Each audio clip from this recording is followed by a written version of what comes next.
जनता party के राष्ट्रीय अध्यक्ष जेपी नड्डा ने गुरुवार को भूपेंद्र सिंह को बीजेपी उत्तर प्रदेश का अध्यक्ष नियुक्त किया।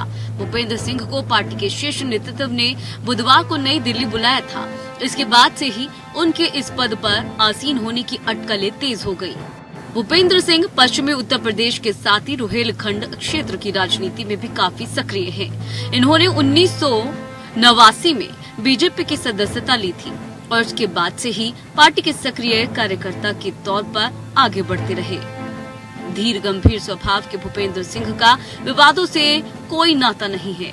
पार्टी लाइन पर चलने वाले चौधरी भूपेंद्र सिंह को बीजेपी के थिंक टैंक माने जाने वाले अमित शाह का करीबी माना जाता है। भूपेंद्र सिंह के प्रदेश अध्यक्ष बनते ही उत्तर प्रदेश में न सिर्फ अपने राज्य बल्कि हरियाणा और राजस्थान के चुनावी समीकरणों को भी बखूबी साधा गया है। राजनीतिक गलियारों में नए मनोनयन से स्पष्ट हो गया है कि बीजेपी अब पिछड़ों और जाटों की राजनीति से न सिर्फ 2024 का लोकसभा चुनाव साध रही है, बल्कि आने वाले दिनों में कई राज्यों के चुनावी समीकरण भी उत्तर प्रदेश के नए प्रदेश अध्यक्ष की चयन प्रक्रिया से साधे जाने वाले हैं।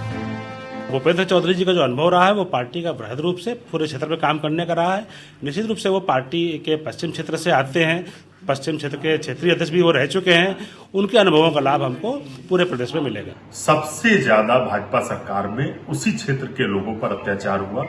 3 काले कानून के खिलाफ उत्तर प्रदेश के सबसे ज्यादा किसानों ने जो हिस्सा लिया और शहीद हुए वो पश्चिमी उत्तर प्रदेश के थे। आज भी गन्ना किसानों का 12,000 करोड़ रुपए से ज्यादा बकाया है। भारतीय जनता पार्टी द्वारा 2 प्रमुख पद अपनी पार्टी के पश्चिम उत्तर प्रदेश से दिए गए हैं।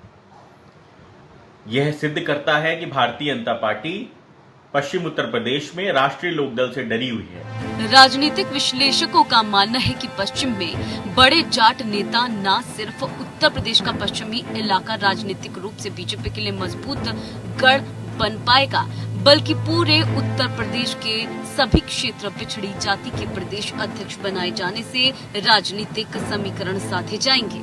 भूपेंद्र सिंह के प्रदेश अध्यक्ष बनने का एक बड़ा मतलब ये भी है कि जाटों के बड़े आंदोलन के असर को बहुत हद तक निष्क्रिय किया जाए। अगर बीते कुछ समय के लोकसभा और विधानसभा के चुनावों के चुनावी अभियान पर नजर डालें तो हम देखेंगे कि सभी चुनावी रैलियां, दौरे और चुनावी अभियान पश्चिमी उत्तर प्रदेश से ही शुरू किए गए, क्योंकि बीते कुछ समय से जाटों का आंदोलन पश्चिमी उत्तर प्रदेश से ही आगे बढ़ रहा था।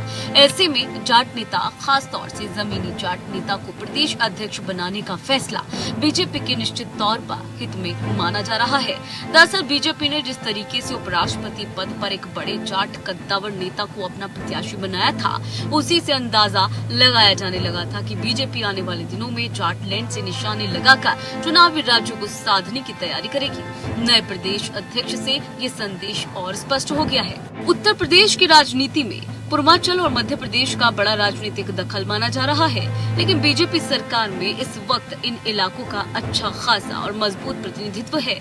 पूर्वांचल से उत्तर प्रदेश के मुख्यमंत्री योगी आदित्यनाथ आते हैं, जबकि पूर्वांचल से ही बड़े पिछड़े नेता और उप मुख्यमंत्री केशव प्रसाद मौर्य भी आते हैं। इसके अलावा मध्य प्रदेश में आने वाली उत्तर प्रदेश की राजधानी लखनऊ के विधायक और ब्राह्मण चेहरे के तौर पर पहचान रखने वाले उप मुख्यमंत्री ब्रजेश पाठक भी उत्तर प्रदेश सरकार में प्रतिनिधित्व कर रहे हैं। अब ऐसे में पार्टी ने भूपेंद्र सिंह को बड़ी जिम्मेदारी सौंपकर पश्चिमी यूपी में अपनी पकड़ मजबूत करने की कोशिश की है। दरअसल यूपी की राजनीति में जातिगत समीकरणों की बहुत महत्वपूर्ण भूमिका चुनावों में होती है। अब ऐसे में योगी सरकार में मंत्रियों से लेकर संगठन में बड़े जिम्मेदार पदों पर बैठे लोगों की सूची पर नजर डालने पर सामने आता है कि जातिगत समीकरणों के लिहाज से उत्तर प्रदेश में बीजेपी ने मजबूत ताना बाना बुन रखा है।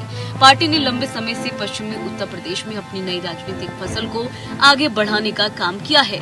खास तौर से जो कभी बीएसपी, सपा, कांग्रेस और आरएलडी की जमीन हुआ करती थी, वहाँ पर भी बीजेपी ने जमीनी स्तर पर अपने नेता तैयार किए हैं, क्योंकि बीते दौर में जाटों का बड़ा आंदोलन भी पश्चिमी उत्तर प्रदेश से हुआ था।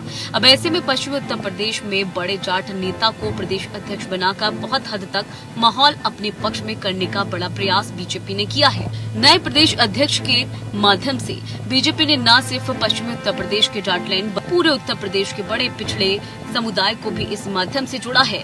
पार्टी में नए संगठन मंत्री पश्चिमी उत्तर प्रदेश से आते हैं और नए प्रदेश अध्यक्ष भी पश्चिमी उत्तर प्रदेश। अब ऐसे में आने वाले दिनों में होने वाले चुनावों के दौरान ये राजनीतिक जोड़ी भी संगठन को एक बड़ी मदद दिलाने की दिशा में काम करेगी। Bureau report.